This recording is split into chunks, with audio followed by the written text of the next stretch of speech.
What's happening, everybody? Hope everybody's having a fantastic whatever day you're watching this. All right. So it's coming up on the third week in July.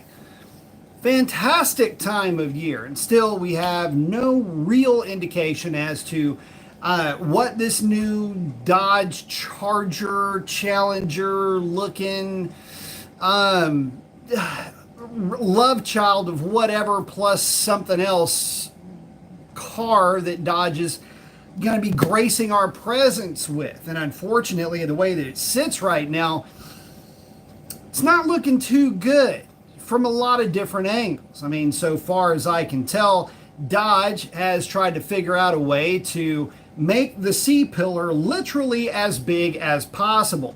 This car basically looks like an Avalanche without a bed. And that's kind of getting to the point here. One of the problems that we have is that since it's so late in the year, nobody's really seen hide nor hair of this thing land. One of the problems is that, well, what do you do with this thing? How do you go to market with a vehicle that, well, come 2026 is maybe only going to be an EV? We haven't gotten any kind of, well, there's no reason to get lathered up yet over this thing. The idea was that we're supposed to have an all-wheel drive version of whatever that car is with a 540 horsepower variant of the Hurricane 6. And as great as they would be once they hit the street, my problem with this thing is the same problem that you may have suffered if you've got a Scat Pack, a Hellcat, an RT, or any of these, well, LX platform cars. Except for the 300. I don't really lump the 300 in this because it's a big luxury barge. But they're all based on the same platform, and that's one key fact that a lot of folks tend to forget. Every single one of these cars, whether it is a 300, a Charger, a Challenger, they're all based on the same platform. It is in essence, a hybridized W211, W212 Mercedes-Benz E-Class and S-Class platform, circa 2008 to 2011. So that's what you're looking at. You're looking at a big, heavy sedan that's meant to go down the Autobahn indefinitely at 150 miles per hour. It tain't a sports car. I don't know what the platform is going to be called for the new Charger. It's supposed to be the STLA large platform. I don't know if they've blessed it with that nomenclature just yet, but it seems like it's along those lines. Fine. I'll roll with that. But here's the twist. It's large, it's heavy, and those are two things that don't go well together for acceleration, handling, road feel, and the like. See, one of the things that's wrong with the Charger, the way that it's being let out into the world, well, you've heard me say this before, but it doesn't cater to the female buyer. Chicks dig sporty cars when they buy them. The Jeep is a good example, the Jeep Wrangler. You might go, well, that's not really a sports car. Yeah, it is. It just depends on the venue. And in that respect, the Jeep Wrangler is basically a four-wheel drive Miata. Look no further than any type of a vehicle like that, and you're going to see straight away that, well, if it's big and it's numb, chicks don't like it. They want something that's going to be responsive. They want something that's going to be exciting. And that's the problem. The Challenger ain't going to give it to you. And that's the issue. And I guess really more to the point of that is if you can't lock in the female buyer with this car, how do you expect to go up against the like of the Mustang? See, here's the other thing. The Challenger and the Charger did exceptionally well against the Mustang because it had a flood of fresh male buyers to go fetch it. That's not necessarily going to be the case for this car. Not to mention there's a lot of buyers that are very turned off by the brand just in general, and that is a big no-no if you're trying to build a brand, or at least try to build back a brand like Dodge. See, the other issue is that the only thing that keeps that brand alive is excitement. It's people that are getting worked up and lathered up enough to get out there and buy one of these things. They're not necessarily what I would call a prudent financial decision. And the way that Dodge has been overpricing their contraptions here over the last few years, well, you can already tell there's a lot of folks that are feeling a little bit raw in the posterior after they've gone out, picked one of these things up, drove it for a while, decided they wanted to trade it in on something else, only to find out that their resale value on the retail market has absolutely tanked. Giving up $15,000 or $20,000 on the purchase of a $60,000 car, yeah, that's going to hurt like hell. And it can be financially ruining for some folks. In fact, for most folks, about 99% of the folks that would be able to buy that car, that are in the age demographic that would buy the car, come time to trade, they're going to run into a significant problem. It's one of those things where once you bought it, you're locked into it forever, it seems like, at that price. So there's that. But the other main issue that I have, at least if you want to call it an issue, is this. There's just not enough excitement buzzing around, brimming around that particular platform. I know of a lot of guys that have seen the car, have looked at the car, said, look, don't pan it yet. It's not as bad as you might think.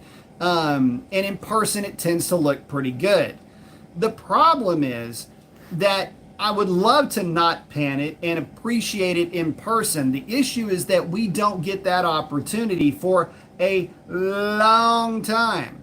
And if this car is going to be if the apple doesn't fall too far from the tree in this case, be on the lookout for a multitude of electrical issues. And one of the things that you don't want to have issues with, well, your first release is going to be an electric car, are electric issues. It kind of, not a good look. And Mopar, well, over the years has not been well known for, reliable components when it comes to electricity. So there's that. But time will tell. Maybe they've made some improvements. I still want to get behind the wheel of one of those cars. But here's the twist. I want to get behind the wheel of one of those cars, but I don't want to be shackled by some sales guy that is going to be, this is the latest and greatest. This is so much better than, I don't want to hear it. The other messed up thing about this whole Hurricane Inline 6 thing, assuming that we even get one of these things anytime soon, like within an amount of time that you would actually be able to, hold your breath metaphorically for. It's already not getting any love on the truck side. And that's the thing that bugs me the most. Has anybody, well, first of all, taking it to the track wouldn't do any good. It's going to hit a speed limiter before it hits the end of the traps. Let me tell you what kind of problem that can be. But, there's that, I guess, at least. Anyway, which is actually giving the truck a compliment, meaning that it's got enough power to cover its speed limiter before it hits the end of the quarter mile. I wonder if anybody's even going to touch on that in a video. I don't know that you're going to have that type of an understanding. They're just going to say, well, it ran X at Y, and it feel like it laid over on the big end. Well, no, it won't feel like it laid over on the big end. You're going to hit a speed limiter that chops throttle. So, I would like to say that combination, at least the truck itself, just with the speed limiter removed, could be a pretty formidable rig, provided that you're running it on 93 octane. But I've given it enough excuses. Now I got to get to my point. I don't see anybody going out there and doing anything with this truck, trying to set a record, trying to run a number. I've seen some 0 to 60 times. I've seen what I've seen, and none of it walks away with a win. None of it walks away with a W when you compare it to another vehicle that it's going to have to answer to, which is the Coyote F-150. I know what you're going to say. Well, the Coyote's lighter. and the truck is lighter, the platform, the Ford is lighter, and look at blah, blah, blah, blah, blah. Look, I don't care. All right, I'm comparing truck to truck. And this is where the apologists, I mean, they'll have like cue cards ready to go with this kind of stuff, and I just won't let it slide. It's the same argument that I have whenever people would put the Mustang up against the Scat Packs. Yeah, the Mustang's lighter. The Mustang's smaller. Mustang's got a smaller engine. Next, I mean, what you can't. At some point, you run out of excuses. You either run the thing, and based on the criteria of the contest, you either win it or you lose it. But that's the problem. People want to draw this down to a win or a lose. Win good, lose bad. That's a weird mentality. Win good, lose bad. But in some cases, it ain't too bad to lose. You know, it's like being in the smallest dick contest. That's not a good one to fucking win, right? But you would think that you would be remiss if you didn't have a gold medal for that. Look at me.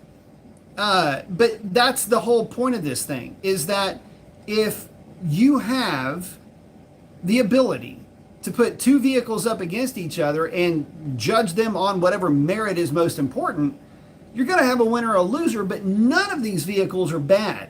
And that's the other thing. In one of the videos that I had posted up about that truck and the Hurricane 6 and the fact you have to run premium, even in the standard output motor, you absolutely have to run premium in that thing to get max performance out of it. Guys were coming back and going, oh, you just don't, you're panning it because it's not a V8. I never said you don't have to run premium in a Coyote to get peak power out of it. Matter of fact, says it right in the owner's manual, just like it does for the standard output Hurricane 6.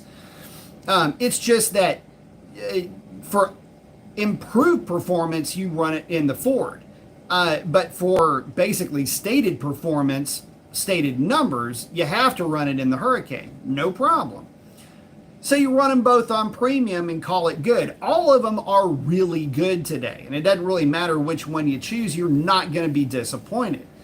But the reality is just two different ways of going about making power. I say all of this because it's that engine in the Charger that we're all interested in. I don't know if anybody watching this channel that's just absolutely rubbing their hands back and forth for the EV.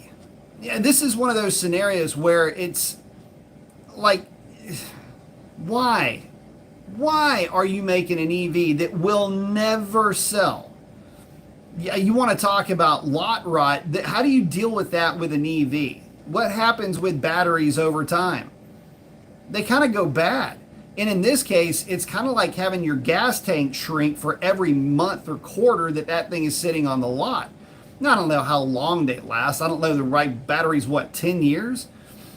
What is it? I don't know how much you lose per year, but I can tell you that you lose something. It's a non-zero number. And what you're up against now is you're up against, well, the EV bugaboo that is that it will absolutely hemorrhage value while it sits on the lot. I'm not even talking about like a resale value. These things can become obsolete as they're sitting there. And that is the biggest problem that guys are going to have. You know, Tesla and their resale value, any of the EVs that are out there on the secondhand market, take a beating. I mean, it's a BMW, Mercedes-Benz type of a beating when it comes to resale value and how much value that they lose in such a short amount of time once they are titled. And a lot of that has to do with the fact when it comes to EVs that there's always something new coming out. You know, it'd be like trying to ask you to pay top dollar for, a cell phone from 2 years ago.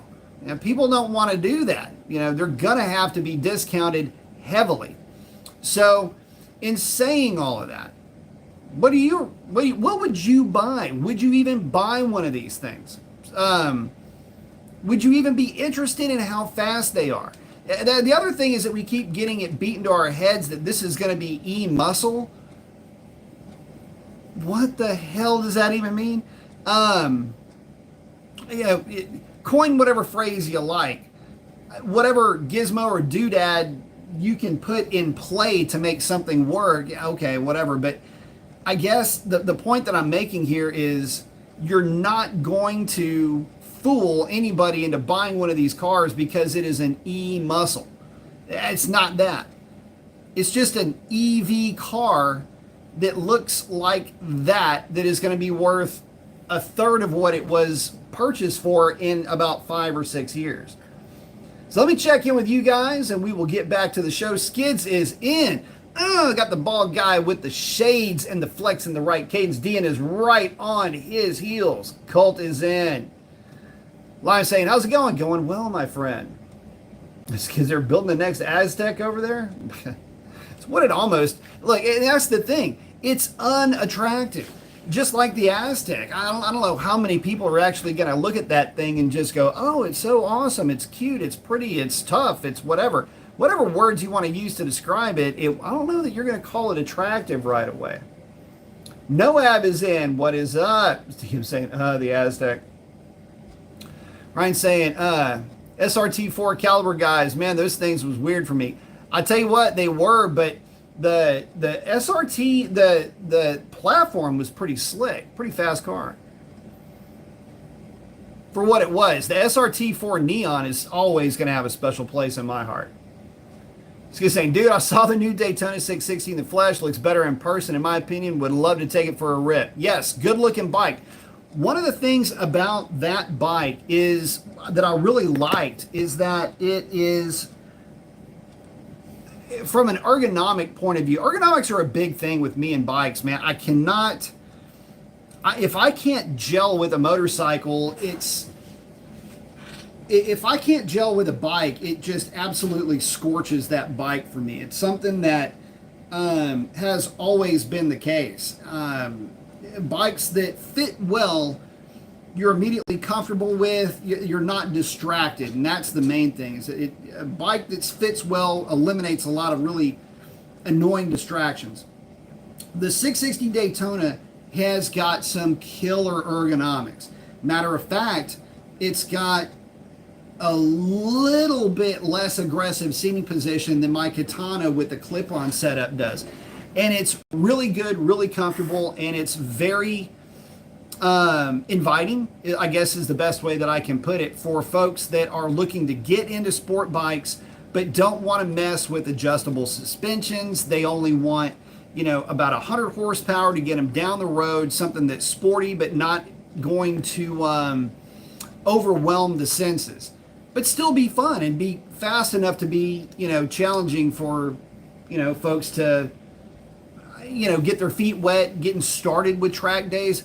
The way I see the new crop of A2 bikes, like the Daytona 660, the Tuono 660, the CBR 650, those are the top of the food chain in that class. Those are amazing bikes, and I look at those the same way that I would look at an SV 650 from back in the day. Great entry level, under $10,000 bikes. Well, the Tuono's not, but great entry level bikes that'll get you down the road and through the twisties just fine. But if you wanted to get started with track days, you're just getting started out with that, and you're going to stay no more than B class, or you're going to spend a season just at your local circuit, ripping it in the C group. I mean, that would be a really good bike to have for something like that. And if you're getting back into motorcycles and you don't have any aspirations to go super fast, let's say you're a high B or a low A rider, it might not quite be enough for one of those guys. But if you're somebody that was never into track racing or track riding, not racing, but just track days, and you've got sport bike experience, but it's been a hot minute, those A2 bikes can be really good if you're looking to get back on track. Itch is in. Good day. Ryan said those 660s are damn sexy. I love them. When I went to the release, they did the whole British invasion thing. One of the things that I noticed straight away was just how well proportioned that bike is. It's visually really good.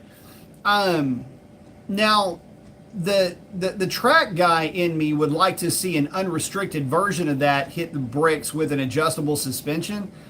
You can adjust it for preload out back, but that's, I mean, you have to be able to do that. But the forks are not adjustable.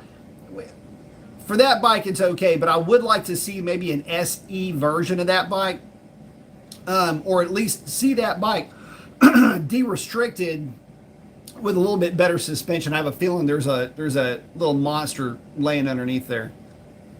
Skids, yep, or a Journey RT. Hey, you know what popped up on Bring a Trailer was one of the minivans with the 5-speed and the 2.2 liter turbo. Fun history with that type of a vehicle. When I was a kid, one of my side jobs was delivering newspapers, and the dude that I would deliver newspapers when I was a real young kid, the dude that I delivered newspapers with had, I guess his mom had one of those vans, and it was a riot. Man, that thing would light the tires up at will. So yeah, pretty fun. Yeah, it was sick. Yeah. Oh, Skid saying, seen some of the Z's out there in the wild. I'm still trying to decide if I like it or not. My very first impression was pass, and I saw a white one today. They got a good side profile. Look good. Very cool. Very, very cool. So you say, if they had an inexpensive Charger EV like an SXT trim for a commuter, maybe. The thing is that if they had something like that, I would want it to be small and parkable and inviting and you know, something in like the, you know, 250 horsepower range, but with like 350 miles, or 250 horsepower with about 300 miles of range. A smaller motor, but with a big battery pack. That would be pretty cool. You know, something that will give you a legitimate number of days worth of range before you actually have to charge it back up. I think that would work out fairly well. Bob saying, I just did a 392 cam, 3200 stall, long tubes on my 5.7 Challenger, nagged one. Cool combo. Also have 392 limited slip rear gears. Drag radials, having trouble of car hitting rev limiter slightly. Can I delete the rev limiter? You don't want to delete it per se, but you can absolutely extend it, and you're going to have to because it will yip on the 1-2 shift if you don't. With that 392 cam in that car, bump your rev limiter, your trans rev limiter side up to about 6,800 RPM, and bump your engine limiter on your engine tab under fuel cutoff, is where you'll find all the tables for this.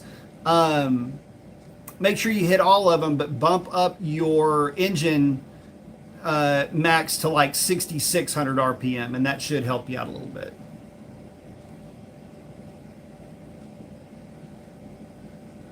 But I wouldn't eliminate it altogether. You're saying 2017 Ram 1500, 108,000 miles? Oh, it's just a baby. Leaking coolant. Any suggestions from where? Yes, your radiator. Look on the right or the left-hand side of the radiator about, I don't know, about that far down on any side. These are all crimped end cap radiators, and they have a nasty habit of leaking, and it doesn't matter the number of miles. It's just a time frame. I recently replaced a radiator on my 2017 Ram 1500. Keep in mind, I also had to replace the radiator on my 2015 Hellcat. Had about the same number of years in service, in existence, I should say. Mileage, in this case, is irrelevant. The Hellcat only had about 20,000 miles. My truck had about 170,000 miles on it when that failed. Whatever side of the truck it looks like it's dripping from, just look at the radiator. It's probably that leaking. Ryan saying, Skids, I will beat this horse if they would have sold me the EV as the Wraith. Yeah, something cool, something crazy. Yeah, sell it as something neat, something futuristic, something wild like that. Then yeah, do something along those lines, and you'll capture the imagination of some folks. Right now, it ain't capturing anybody's imagination. Ryan saying, diehard car guy, just got 2016 Oh, Tesla Model S, 5,000 miles, P90D for 18 Gs at light to light, eats everything, and nothing is better for a commuter. A lot of folks love them, and that is the party trick that they have. They are a monster from a dig. It's for anybody that's never driven one, it will ruin your impression of what acceleration really feels like. Any of the S type P anything D is just, it's weird how strong they are for the first 3 seconds of acceleration. And that's what they do best. That's what you expect out of those cars. I think they're great, and I've said over and over and over again, to me it's just another power plant. I don't care if what or how it's perceived. People have politicized an EV motor.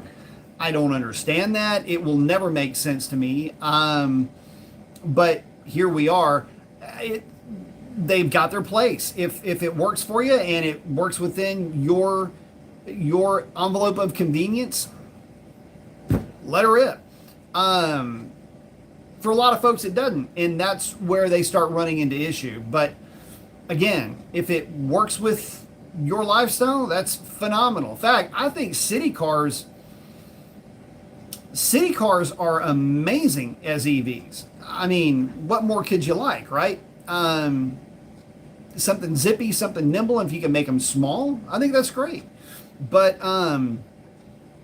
they don't fit. It's just that they don't fit everybody's mold. Skids, oh yeah, that'd be appealing for us middle-aged dudes. A Wraith. Well, the hybrid is really what they should have been looking at, and realistically, I would say, I forget the actual proper name, but a divorced hybrid where it's an EV, but you have an engine that can run and generate electricity, even while the thing's just sitting there. You don't need crazy battery technology for that. They say, well, it adds weight, adds complexity. Have you seen an EV? They're not exactly light. And as far as adding complexity, it doesn't add any complexity. None of this technology is new. Remove the auto driving feature, and all this thing is a battery, a speed controller, and a number of electric motors. Just like that, right there. Same exact thing. Fun fact, when I lived in Northern California, I lived next to Millbrae, which is the city where Tesla basically was. And the guys used to have the Roadsters up in the mountains all the time. And you would see them on the side of the road. Speed controller, smoked, because they're up there raising hell with these things. It's pretty funny. Ryan's more range, yep. Oh, Skid's hanging out with RMAC. Let's see. Oh, Mark's, hey Mason, just bought a FRP Tomahawk 2.0 cam for the RT. Very nice. All of the cams now are actually not bad. There's some that I'm a little bit about, but a lot of them are... A lot of the bad cams are kind of out of circulation, I think, at this stage of the game. It is kind of funny though when I see something that looks a lot like one of my cams floating out there in the world. That's happened on a few occasions. Like, geez, this is a little bit too close for comfort to one of mine. But that being said, I'm not saying that they're lifting mine. I've put together cams for guys, and it ends up being eerily like, in fact, I recently did this. I put together a cam, I'm not going to tell you for who. I put together a cam, and only to find out that I literally, within like a couple of numbers on duration, had just about put together somebody else's cam. I mean, when you start doing the math and there's math, there's feel, there's an understanding for, what the combination, everything else. Once guys start to speak cam a little bit, you end up with the same thing. It's like if I were to tell you, make a cup of coffee. You already know how to do it. It's a lot of times it's going to come out the same. So that's kind of I guess, the point of that. Anyway, all the newer grinds are actually not that bad. DM said, I miss metal radiators, you and me both. I just replaced the GMC Yukon Denali's radiator. Freaking plastic. I know. Ryan saying the Scout's a dream, needs a quick friend though. Old lady's seen the CF Moto. Yep, they're coming. It was interested, so I might get a sporty bike, but a scrambler. Scramblers are a lot of fun. I like scrams. Peter saying, just had my 392 Challenger dynoed after long tubes, high flow cats, Hellcat breather box at dyno 454 and 464 torque with HP tuner. Big difference in the way it drives. It will be a big difference in the way that it drives. I am a big fan of, even with that cam, the stock cam, being such a wide lobe separation angle, I'm still a fan of long tubes. If for no other reason, you pick up bottom end torque, and that's anything that helps that car get off the line is a good thing, but it always had real good throttle response. Oh, Skids, yeah, the Ninja 7 Hybrid, supposed to have leader bike acceleration with 400cc street manners. Ergos look like the new sport bike Ergos. They're not bad. There was one at, well, there is one, I think there's two at Plano. Kawasaki, Suzuki, and Aprilia. And what else do they sell? Oh, Vespa. I want to say that they had, I think they had two of those things on the showroom floor. Interesting bike.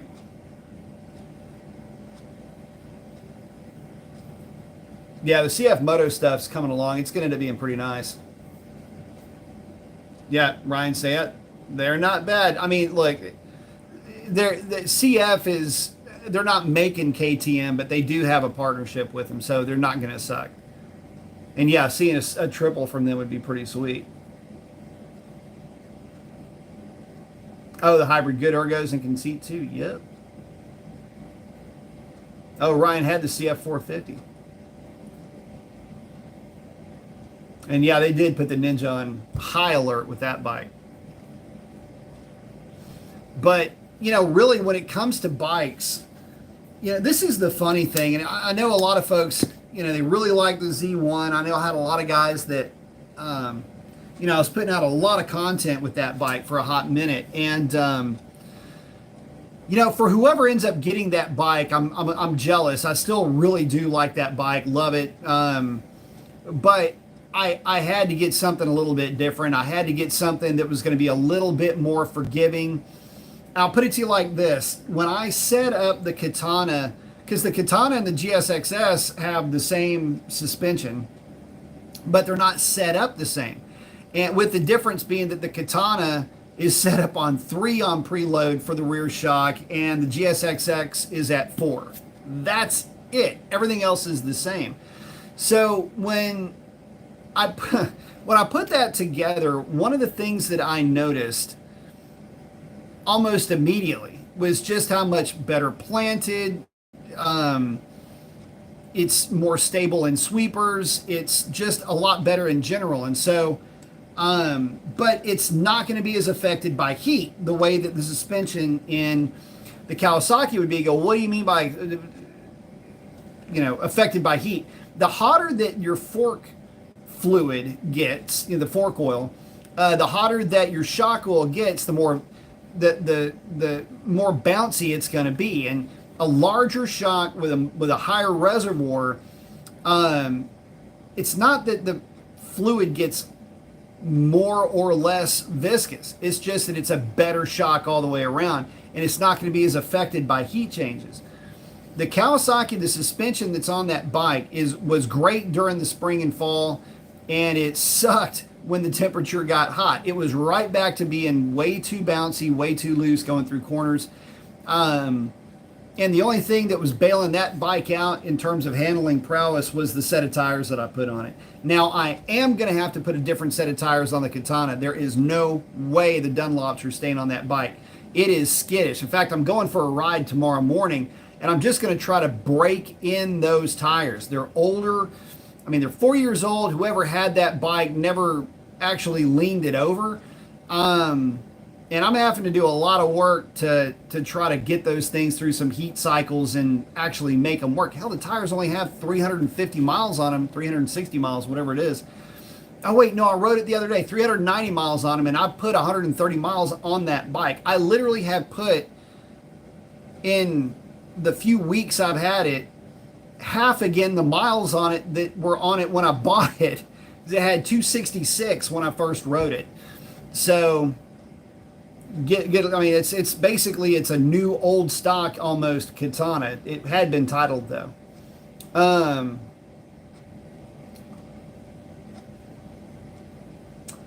Peter's asking, what's your opinion on doing an MDS delete? Is it true that it's an enemy for the 392? I heard it destroyed camshafts. No, not really. I mean, you got to remember my work truck, Buffy, sitting right over there. Buffy's a bone stock 5.7 liter. It's got MDS. The truck's got 200,000 miles on it. Every truck in the fleet, we had 22 of them at one point. All of them had gone over 200,000 miles, and I don't think we've had one cam failure. We've had the Hemi tick over and over again, but never a cam failure or a lifter failure. And a lot of that's due to one thing. If you don't want to have the cam failure problems, just change your oil no more than 6,000 miles, and you're good. That's all you've got to worry about, is just frequent, regular oil changes. And don't let it idle for extended periods of time. Stick to that protocol and you'll be A-OK. A matter of fact, I've only seen, of the 392s that I've ever been around, let me think about this for a minute. I've only seen one of them fail that was absolutely bone stock, and that one failed on the dyno. Things happen. I've seen a bone stock, well, no, I'm sorry. Well, not bone stock. It was a cam to LS3, spin a main bearing on the dyno. These things happen. It was a fresh build. Everything was good. But it spun number one, did the LS3 thing. And so that's a bit of a problem. But that one failed. But we did have one, it was a Trackhawk. And that cam, you could hear it failing in the parking lot at idle. Those are the only ones that I've ever heard of that were 392 powered that had failed. Only two. Sure, there's more, but for the guys that are just driving these things, they're not letting them idle for long extended periods of time, and they're sticking with their oil changes. I don't think you'll ever have a problem with them. And remember, it's not, this issue is not limited to Mopar. The Hemi lifter issue is the exact same as the DOD lifter issue that the Chevrolets have for the 5.3. So, I mean, and some will even argue that the 5.3 is worse than the Dodge. So, you know, I wouldn't sit here and tell you that, you know, it's a non-issue. You can make it be an issue if you're not aware of the fact that, you know, extended periods of idle, that counts as engine wear.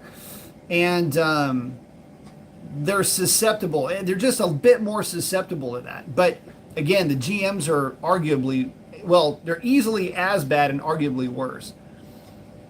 But as far as doing an MDS delete, I wouldn't necessarily worry about it.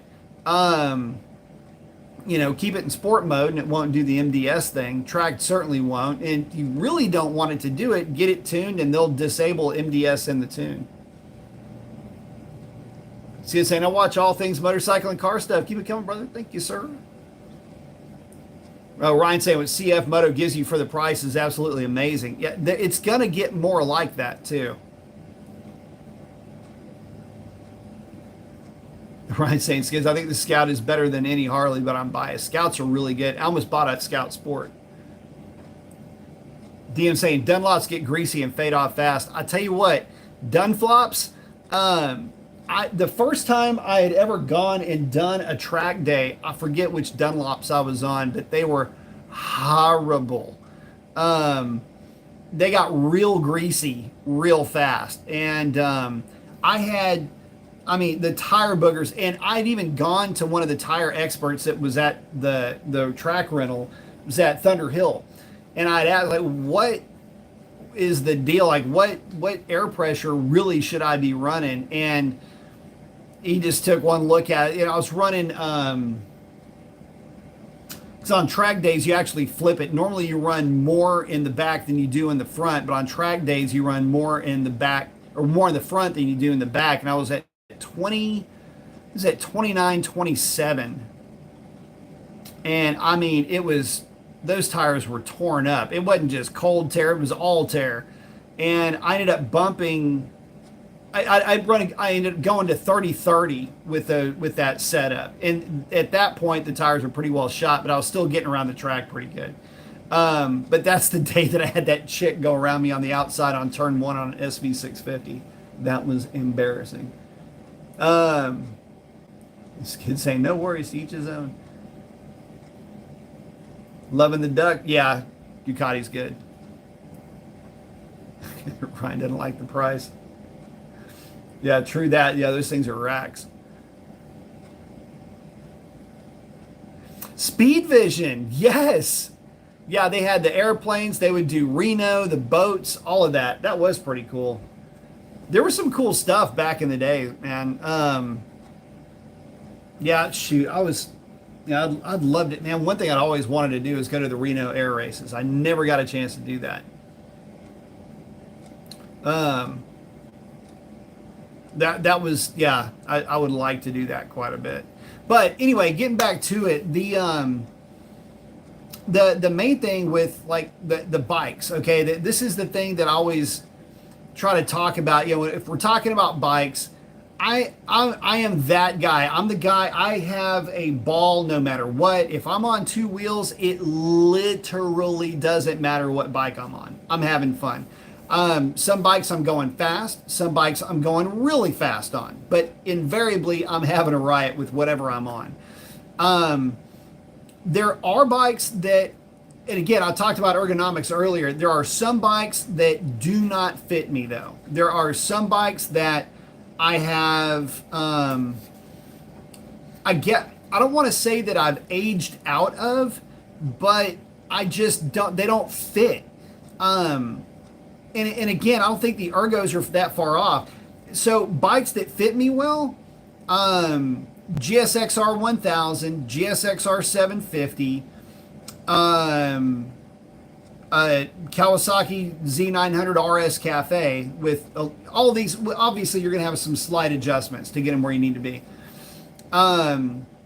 Other bikes that fit really well, RC51 from back in the day, Daytona T595. My Bonneville is another one that just seems to just be right from the factory from an aesthetic point of view, but also from an ergonomic point of view. The Daytona 660, great fitting bike. Bikes that definitely did not fit well. The number one bike, the worst bike for me. Oh, and almost every Harley Davidson that I've ever sat on, and every Victory and every Indian fit extremely well. But the worst bike ever that I've ever ridden was my Katana for ergonomics. That was horrible. Like, it was the absolute worst thing that I'd ever ridden. Knowing that there was an option for different bars, though, knowing that there were, but I had no clue about the Satos that I put on there that were amazing, absolutely transformative for that bike. But yeah, Sovereign Knights in, what's up, bro? But yeah, it was just absolutely weird. The upright, practically motard sitting, and I don't have anything against motards, but if you're expecting to ride a motard, you're expecting a certain seating position. If you're riding a freaking Katana, you're not expecting that seating position. It was just weird. I felt like I was like riding a little pony thing. You know, it was just like it was weird. Instead of being forward, I was very, very upright, and the bars were very, very like to me. It just felt very, very strange. So yeah, but with the Sato bars, I mean, you're back where you're supposed to be for a sport bike. It's some would call it, if you went from one to the other and you weren't from a sport bike background, you say, oh, it feels twitchy. It's not. It's just very responsive because you've got considerably more weight over the front tire. So that's always a good thing when you're out ripping it around, is loading that front tire. The only thing that I'm going to have to remember tomorrow is just to really check my corner entry speed with those tires, though. When I first got, and I'm not kidding when I say this, and guys with bikes, you know, a lot of guys are like, chicken strips. Look, I don't really get into that. I just want to make sure that the whole tire is usable, and because I use most of or all of the tire. And I ride pretty aggressively, and I'm off the bike quite a bit too. So I'm not like just dropping the bike and riding it like, you know, a noob at their MSF course. You know, I'm off the bike, and I basically treat the street like it's my own personal racetrack sometimes, but within certain limits. But I tell you what, those Dunlops, man, they fade, and they don't even chatter so much anymore, as you can just feel the bike scooting out. It never loses angle of attack, but you can just feel the thing pushing. And in that case, as long as I've got enough room to play with, I'm just rolling into the throttle harder. The worst thing you want to do ever is, I mean, if anything, roll into the throttle. Don't ever chop throttle on a bike in a corner. Bad things happen if that. But, you know, rolling into the throttle a little bit, it started to step out just a little bit. Usually, if it steps out just a little bit, I'll know, okay, we're scuffing in this tire and everything's good. DM saying Dunlop have hard sidewalls. Yes, they do. They have a very stiff sidewall.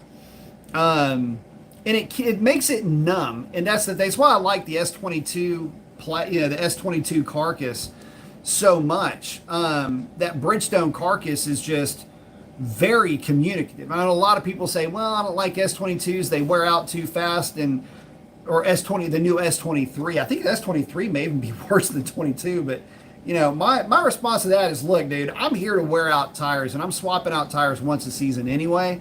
So, to me, you're telling me good news like it's bad news. I mean, like I say, I'm not that I'm, riding at a professional level pace out there, but when I'm out there, look, if I'm out, like, y'all know what I'm up to. Y'all know why we're here, right? This is one of the things I was telling somebody else too. Is like, look, you know why we're here. I am here to take significant liberties as I am improving my skill set on a motorcycle. But that's, but even when you're just out riding the bike, that's the thing, is that in emergency situations, you want a tire that's going to be forgiving, grippy, predictable, and it's going to go wherever your eyeballs are pointed. And that's what the stickier tire does. And in my opinion, it's a function of safety more than anything else. But that being said, I mean, a sport touring tire can be really good too. It doesn't mean that it's not a good tire if it doesn't have, some kind of race bred pedigree. I've got some Metzlers on the Bonneville that are eerily good. What is it? Metzler 01s. I did a video on it that absolutely nobody cared to look at, but, or I should say very few people cared to look at, but they're a tire that for that bike does incredibly well. I can get the thing over on the side of the tire, rolling into the throttle. And it's a Bonneville. It does Bonneville stuff, and it looks phenomenal doing it. But the one thing about those tires is when you stop, it's hysterical. Pull your glove off and grab a hold of that rear tire. It is bake a freaking cake hot, man. I'm not kidding. Those tires get really hot really quick, so I've got to be kind of mindful of that. But in the event that I decide I want to hoon it up a little bit on the Bonneville, I've got a set of tires that'll hold just fine for the kind of tire or for the type of riding that I'm riding that bike with, and I don't need a tire that's going to get any more than that. And I'm pretty sure they'll last for a long time too.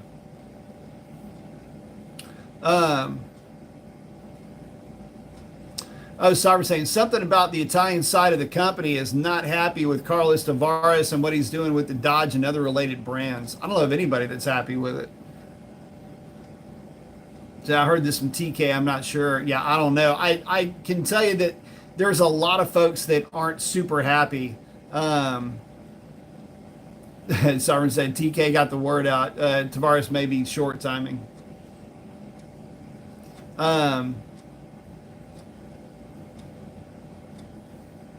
Oh, Ryan's liking the Scout with the ape hangers. Some apes I like, some I don't. My stepdad had a set on his Harley that I really did like. They were low apes though. They weren't super high. Yeah, the Scout would definitely need that kind of a bar. Like I say, at some point, I really like my T-Bird, though. I don't know, when it comes to cruisers, I don't know that I could ever really let that bike go. It just really does have that, it strikes a chord with me. It strikes a really fun chord with me. DM say, yeah, where is Eric anyway? Sovereign B, did you see the turbos that Herman is going with? They are huge. They're actually a really good set of turbos that he's going with. I know a lot about that combination. So, mum's the word. I know what Cammy's going with. That thing, when he gets it back, it's going to be, there's going to be some changes to that platform, and it is going to be nasty.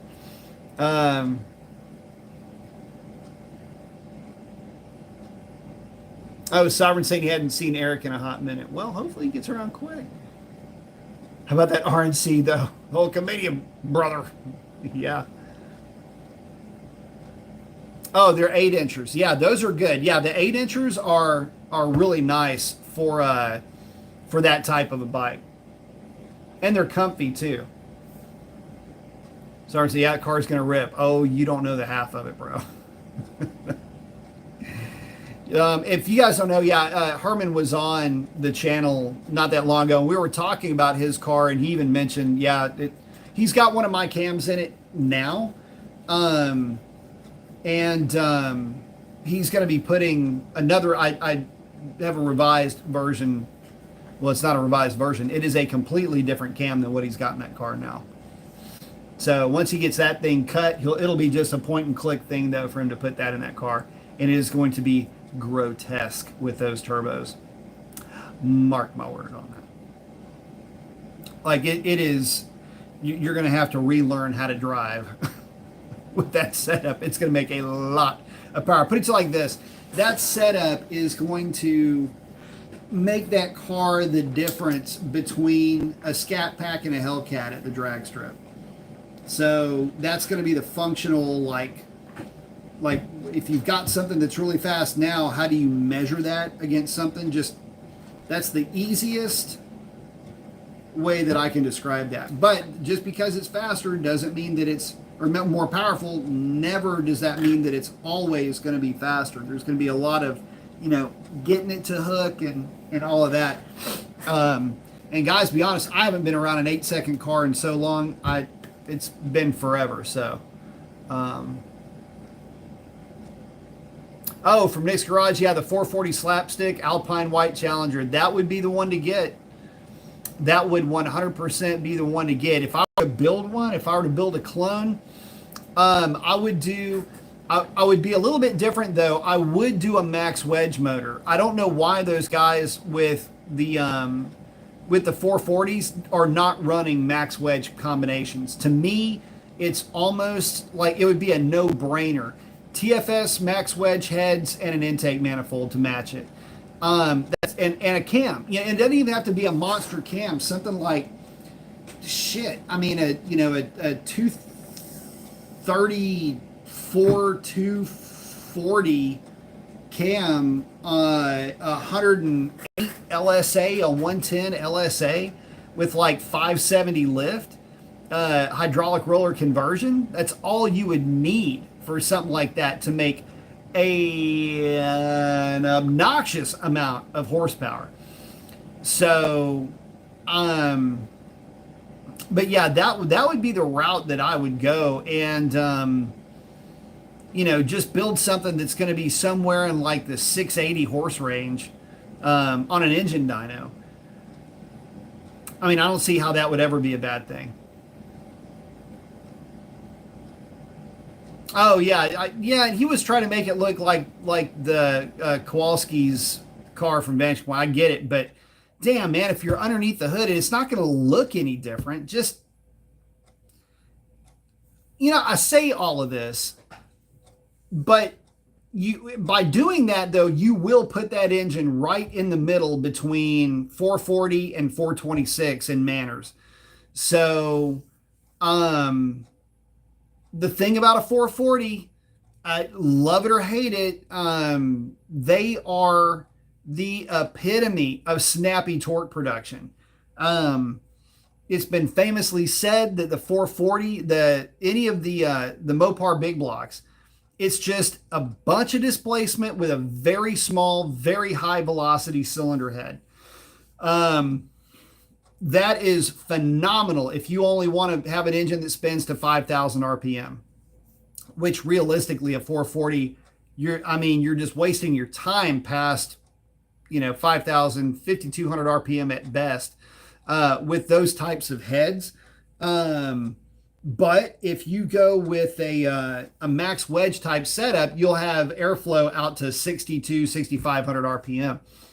But you're going to lose a lot of that ultra rich, like just super velvety torque production down low, which is, again, the calling card of the 440. In fact, there's an engine that mimics that 440 extremely well. And that, believe it or not, is the TBI 305, that was in my wife's Camaro. I mean, unbelievably strong tip in throttle response.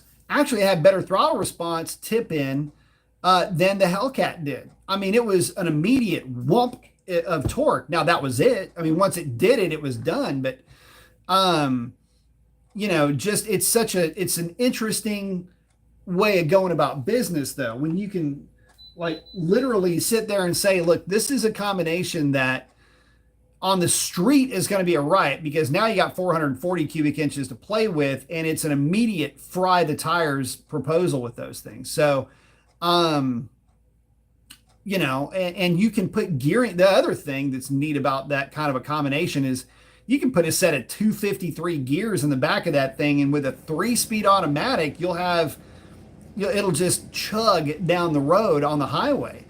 And it would still have enough power and torque down low to just absolutely annihilate a set of tires. Now, would it be fast? No, they're not fast. Empirically, the numbers themselves it would lay down, who cares? And this is another thing where numbers really do not convey the driving experience of a vehicle like that. But, if you want to know, I can tell you, I've seen plenty of them go down the drag strip. I don't even want to tell you what they ran, because you'd be like, oh, that's slow. Who cares? They look good, they sound good, they burn rubber, and by the way, they've got a 3-speed automatic transmission, and they've got to at least be able to go highway miles per hour with an itty bitty tire setup. You got to remember, that's another thing. They've got small rims, small diameter wheel, tire, the whole bit, that whole combination. You're lucky if you've got 25 and a half inches worth of tire to play with. So again, you have to you can pull a ton of gear out of them just to make them livable going down the highway. So anyway, in the absence of an overdrive transmission, that's what you'd have to work with.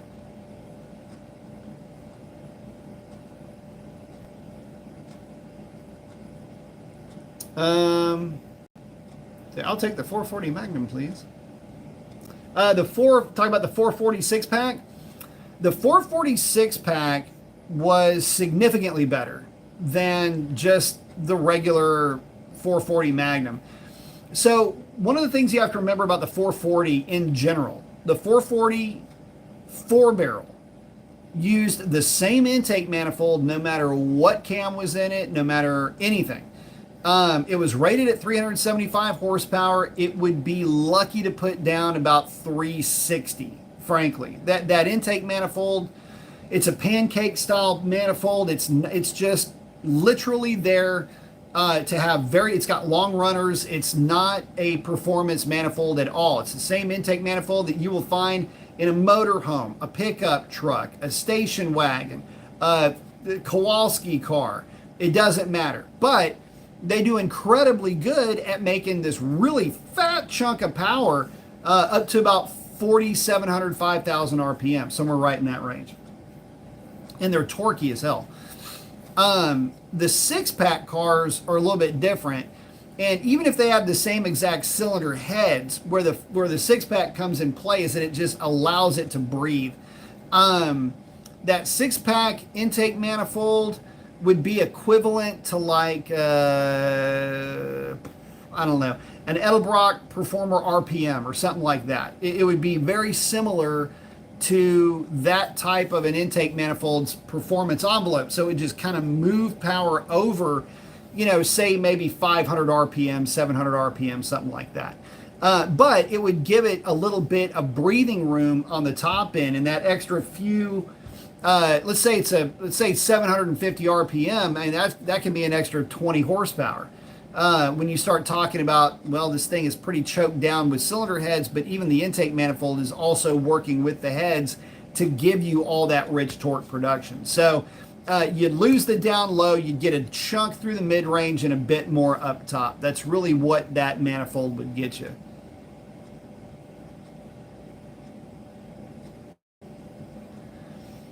I was saying, how often do you need to take them up to crazy speeds? Not very regularly, and most guys, you're not going to be, as long as it'll cruise at 75, you're okay. A lot of guys are more comfortable if they'll cruise at 80 comfortably, like say 80 miles an hour at 3,000 RPM. That's a good place to be. What you don't want, the last thing that you want is to have a vehicle that's going to tack 3,500 RPM at 70. That's really annoying. $3,000 at 80 will get you like 2,700 at like 70, which is still fairly livable, realistically. For cars of that era, that would be considered to be pretty low. Oh, Sovereign, yeah. The modern engines, what a lot of people don't realize is that modern V8 engines it's race technology by comparison. Look, check this out. Okay, so first of all, you have to consider that the 5.7 is rated in SAE J1370 terms at, call it 370 horsepower. Let's talk about the RT Challengers and Chargers. 370 horsepower. Okay, you do know that the Hemi 426 Hemi was net rated at 390 horsepower. Its net rating was 390. The 440 net rating is, I think, something like 260, 270. It's way off the mark.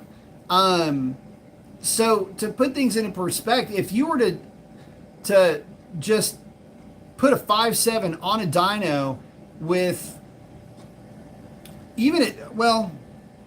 also remember that you have to dyno it with the manifolds that it comes with in the car, right? But let's say you put a 5.7 on a dyno and you put a set of long tubes on it just so that for whatever reason, and collectors, you put a set of extensions on it. That thing's going to put down somewhere just probably barely south of 400 horsepower. It's already making more horsepower in some respects than the legendary engines of the golden era of muscle cars. The big thing, though, is it's in the cylinder heads. None of these. Your 5.7 has heads that flow more than the original 426 Hemi heads do. So, I mean, consider that for a moment. 5.7, and by the way, horsepower is not at all displacement dependent. Displacement just tells you how much air it will flow in one cycle of engine, of one, 720-degree rotation. If I know that, I know that I just need to have a cam that will allow that engine to run to whatever RPM I need it to run to make the torque that it needs to make the horsepower that I need to make it at that RPM. It doesn't matter if it's 2 liter or 20 liter. It's at some point, yeah, there's going to be a difference, and I get it, but they say there's no replacement for displacement. Well, there's two replacements. One is boost and the other is RPM. And you can get it through RPM just the same way you can get it through displacement. You just have to spin the engine harder.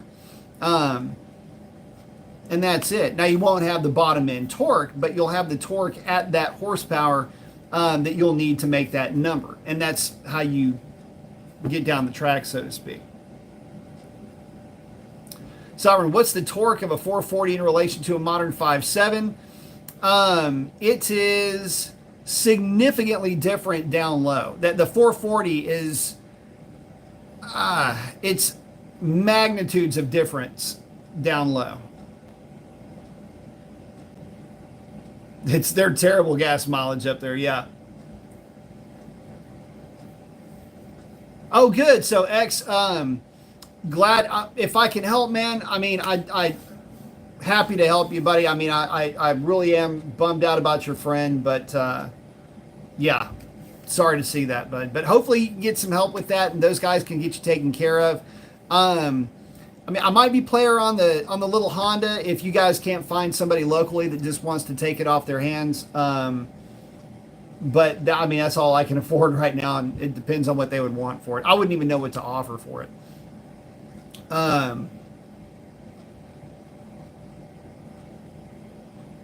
Yeah, Sovereigns 260, 270. Yeah, they weren't.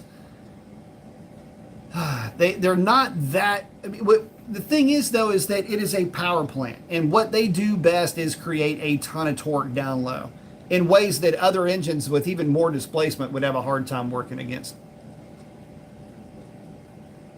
Ryan saying a Mopar 408 stroker with a 727 manual valve body with a Dana 60 rear end, and any Mopar A body was and is killer, still would be.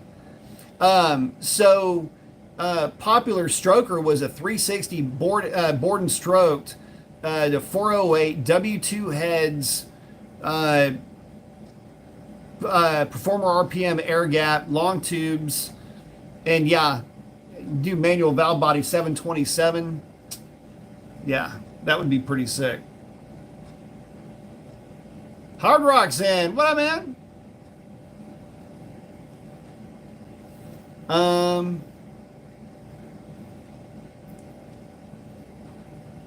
Let's see. Sovereign's hanging out with Ryan. Oh, Sovereign's asking, can you explain to me how important exhaust back pressure and how it plays into tuning?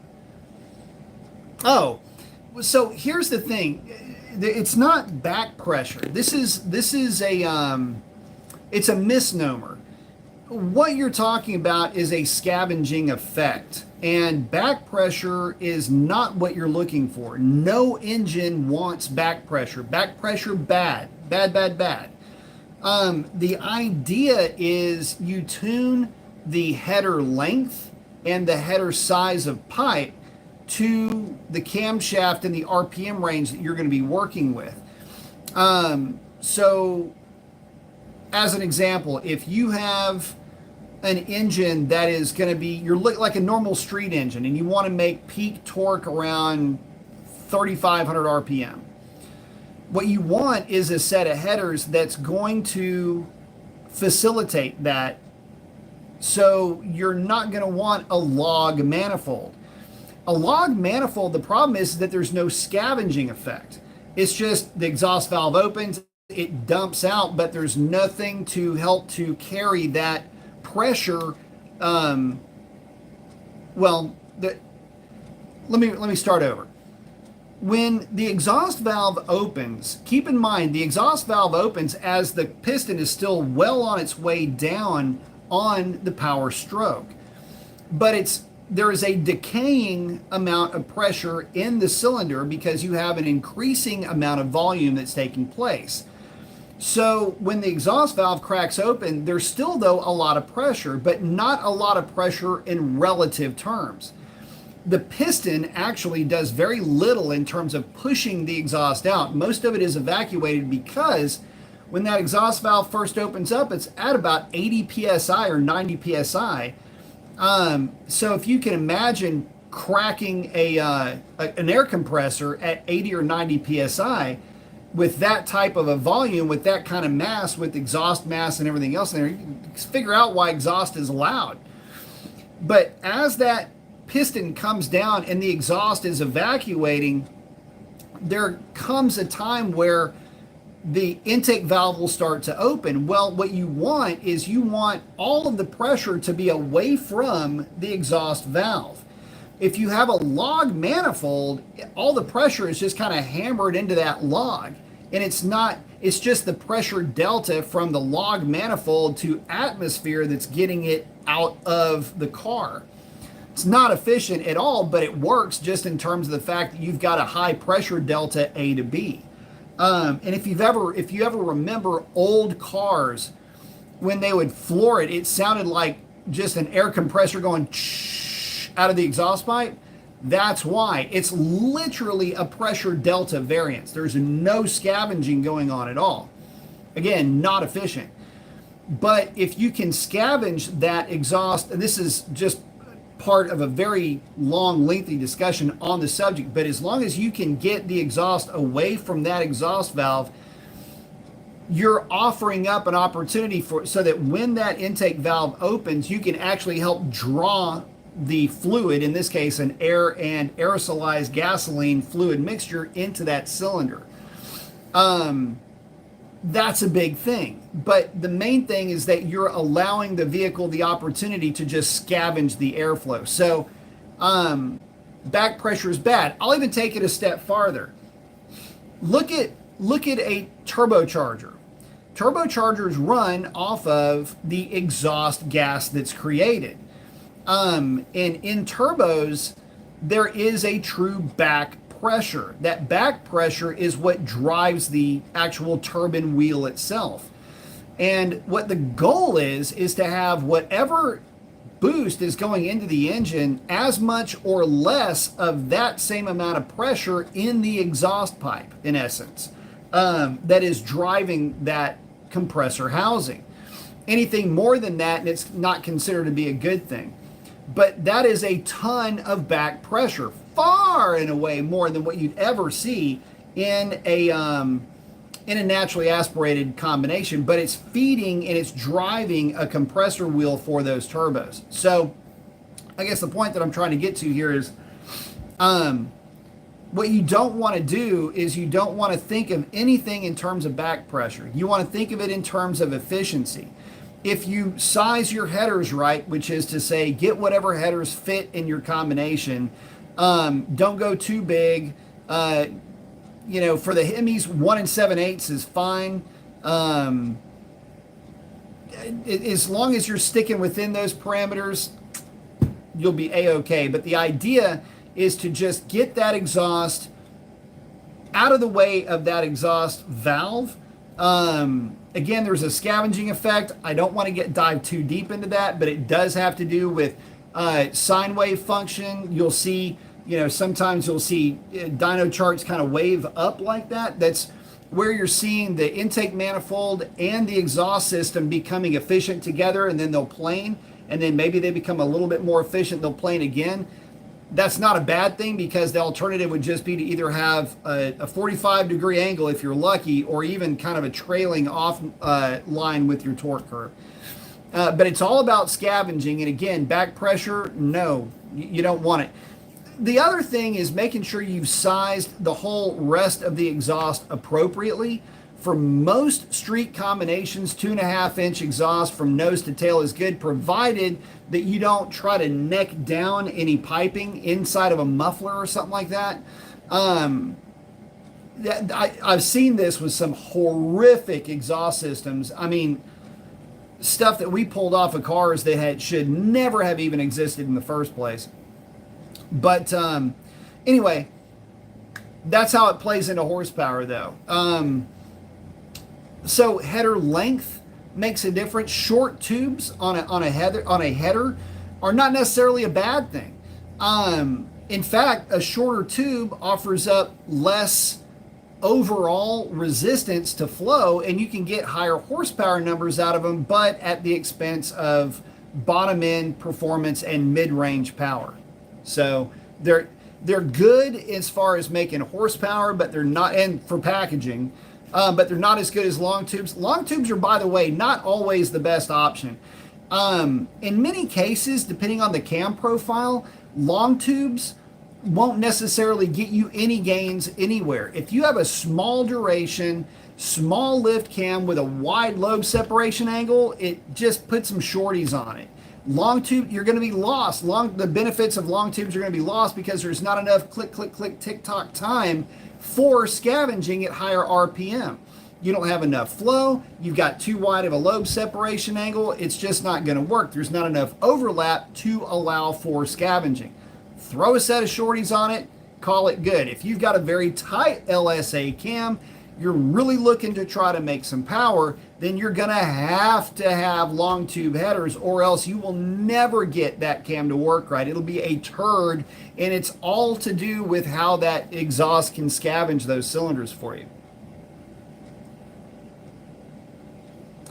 Someone's like, is adding larger pipes actually worse? It can be. In fact, it can be quite a bit worse if they're oversized, because at low speed you won't have the velocity going through the system that you need to evacuate the cylinder. But again, this is assuming that you're running the right kind of long tube headers to begin with. If you just put a big pipe on a log manifold, you're just making a bad situation louder. You're not going to see any benefit to that whatsoever. But again, with the right exhaust system, putting larger pipe on there does not necessarily, like just a larger, like a 3-inch versus a 2.5. What you need the flow through velocity. You need that to help create. It's really not even a back pressure. It's a slight delta vacuum, relatively speaking, that you're creating. It's a higher vacuum, not a higher pressure that you're trying to create with a smaller pipe and smaller diameter headers on the engine that you're running. Again, it's not back pressure, it's where it's going to scavenge and how hard it's going to scavenge at lower RPM. That's what the little stuff does. It does a great job. All right, saying 383 stroker. 383s are great engines.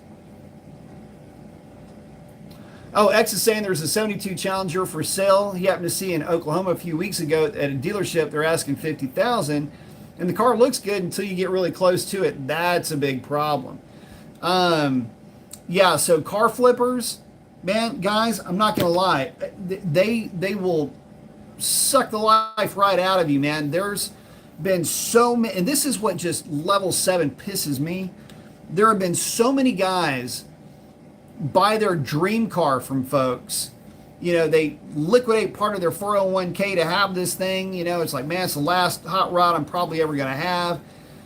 You know, and it just ends up being a freaking nightmare because of these bastard freaking car flippers that will put a candy paint job on a bucket of shit. And that's what ends up happening. It looks great, but it's a death trap, man. And I'm lucky that I haven't ever had to see some of these things up close at the number that I've heard about. But I had a buddy that worked at a Corvette shop, and he said the freaking junk that would go through that shop was absolutely scary. Like, these are cars, and vets are the absolute worst because You can do some fiberglass work on a Corvette body, throw a real pretty paint job on it, throw a shiny set of wheels, and anybody will buy it thinking it's okay because Corvettes don't rust. Well, the underpinnings are all steel, and that absolutely can rust. And the stuff that he had seen come through there, he said it was shocking, to the point they have to put a new chassis underneath the car. It's sad. It really is. But that happens with all of these cars, though. Um, so many of these cars were back of the lot cars, not more than 5 or 10 years after they had seen initial service. I mean, they're just not. They weren't meant to even still be around in most cases, right? So, but yeah, you got to be careful with stuff like that. It's a real shame. Oh, Sovereign, so the PSI pushes it out. Well, the PSI, yeah, it's just like cracking open like a can of hairspray or a compressor. I mean, when the exhaust valve opens up, there's still a lot of pressure in that cylinder. And so that is what is driving the vast majority of the mass that is still located in that cylinder is driven out by the residual pressure inside of that cylinder. And the idea is, how soon do you want to crack that open? That's a wide lobe separation angle. When you crack that valve open, the exhaust valve open really early, now the benefits is that it eliminates pumping losses, or it mitigates pumping losses at higher RPM. The downside is that you don't have as much scavenging, and so you're relying. It means in the business, it means that your intake runner is more active, because there's more of a point in time where, because there's not as much overlap, you're drawing primarily only through the intake runner, as opposed to you can literally have some back draw from that exhaust valve when they're both open, with a tighter lobe separation angle. That's where the scavenging comes into play. And when the scavenging is coming into play, that means your pumping losses are less too. Everything takes power. You have to remember, an engine is a very interesting contraption. Everything that makes that engine run takes power. So the only time that engine makes power is on the power stroke, and the only amount of time that it's even making that the crankshaft is being driven downwards by full cylinder pressure is, let's say, 100 degrees of crankshaft rotation, maybe 120 degrees of crankshaft rotation, before that thing opens up. But realistically, you've got exhaust valves that are opening or starting to open at 50 degrees of crankshaft rotation after top dead center. So, I mean, it's like bang, open, like it's already opening up. That's how quick the exhaust valve opens up, because if you wait to open that exhaust valve as that piston is going down into the cylinder, your pumping losses are going to be through the roof. You're not extracting any more power. You're not pushing on that crankshaft any harder, with whatever residual pressure is left after that. After 90 degrees, that exhaust valve better be cracked open, because you want to exit as much of that exhaust out of there as you can. You're going to be coming back around. Intake valve is going to start opening.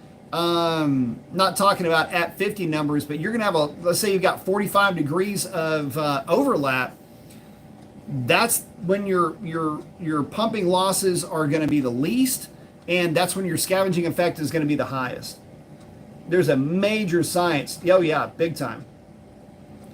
Yeah, you've got to absolutely match your exhaust to the cam, to the heads, to the intake manifold, to all of it. It's a matched set, and they all work in concert. The end result is greater than the sum of its parts. So can you have too much free flow? Well, yeah. If you're running huge headers and a huge exhaust system on an engine that doesn't rev high enough or is too small to be able to take advantage of it, yeah, you just won't have scavenging taking place until far later in the RPM range. And so it's going to be very lazy down low.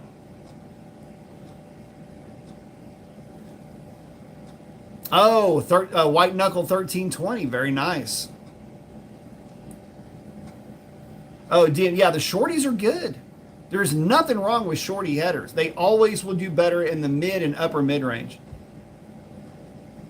And that's, by the way, I'm not even talking about wide open throttle. I'm mainly talking about partial throttle and power enrichment type situations where you're tipping into the throttle. That's where headers do a phenomenal job at increasing the efficiency of an engine. Yeah, they work great at wide open throttle too, but it's not just a wide open throttle power play.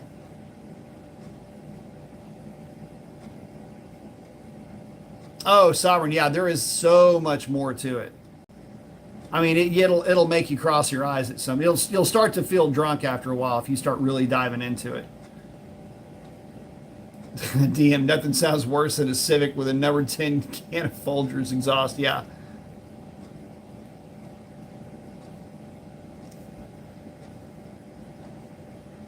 Oh, hard right. The X pipe active exhaust makes it harder to choose an aftermarket catback. I wouldn't mess with an aftermarket catback. If I were to do anything on those cars, it would be an H pipe. But even then, the stock stuff's really good.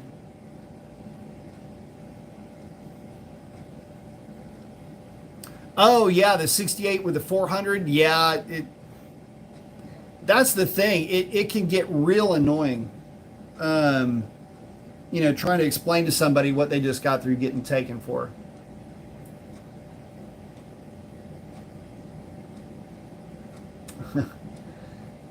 Yeah.